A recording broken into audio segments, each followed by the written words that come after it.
Ini mantan ketua KPK yang ngomong. Saya bertanggung jawab. Jadi pemberantasan korupsi ini baru bisa berhasil apabila ada strong and sustainable commitment dari dua pemimpin di negara ini. Yang pertama Bapak Presiden, kita berharap dengan Presiden yang sekarang ini, semoga kita doakan. Yang kedua Ketua Mahkamah Agung. Ketua Mahkamah Agung nggak usah nangani korupsi. Cuma apabila tersangka korupsi, tersangka narkotik segala macam terbukti secara sah dan meyakinkan, hukumannya maksimal. Hukuman maksimalnya mati kok. Bukan Cina aja hukum mati, di Indonesia juga hukum mati. Kalau Ketua Mahkamah Agung bilang, gimana Pak kalau kotaknya cuma 4 bulan? Oh, udahlah jadiin hakim tanpa palu aja. Ini malah enggak. Dari mejanya hakim, dari lemarinya hakim ditahan, dapat ditangkap duit 1 triliun. Pertamina tidak ada kompetitor, rugi. PLN tidak ada kompetitor, rugi. PDAM tidak ada kompetitor, rugi. Ya, banyak perusahaan-perusahaan negara tidak ada kompetitornya tapi rugi. Karena apa? Semua di dalamnya biawak, penjahat semua di dalamnya. Kenapa mereka bisa korupsi sebesar ini? Ya karena mereka tahu penegak hukum bisa dibayar. Mulut penegak hukum bisa disumpal. Mata-mata penegak hukum bisa ditutupi pakai uang.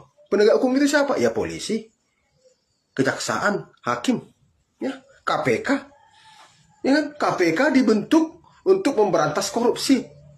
Kenapa KPK dibentuk? Karena polisi tidak bisa memberantas korupsi. Tapi anehnya KPK anggotanya diambil dari polisi. Kan aneh. Bahkan pimpinan KPK dari polisi.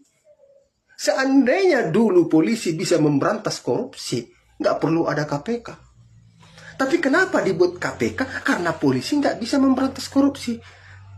Ngapain dibentuk KPK kalau toh anggotanya diambil dari polisi? Kan aneh. Aneh. Negara ini aneh. Jadi kenapa permainan itu semua bisa terjadi? Ya karena yang mengatur itu semua penjahat semua. Supaya dia aman melakukan kejahatan. Kenapa DPR RI tidak mengesahkan undang-undang RUU perampasan aset koruptor dan hukuman mati? Karena di DPR RI banyak penjahat. Banyak pencuri. Banyak bermain dengan mafia. Kenapa pasal-pasal yang dituntut kepada koruptor ringan-ringan? Iya karena polisi, jaksa, hakim sudah sepakat untuk menyelamatkan koruptor ini. Itu aja. Jadi kalau contohnya orang berani korupsi 20 triliun, 100 triliun, dia bagikan aja 2 triliun untuk penegak hukum. Udah diam penegak hukum. Selamat. Ke media dia siram lagi berapa ratus miliar. Udah. Diam. Itu yang terjadi di negara ini. Itu yang terjadi.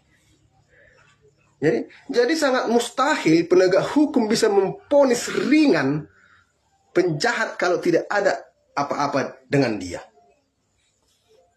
Sangat mustahil penegak hukum bisa memakaikan pasal yang tidak masuk akal kepada orang yang harusnya pasal ini.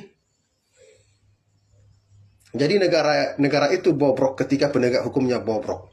Jadi 100% penegak hukum di Indonesia bobrok, bajingan.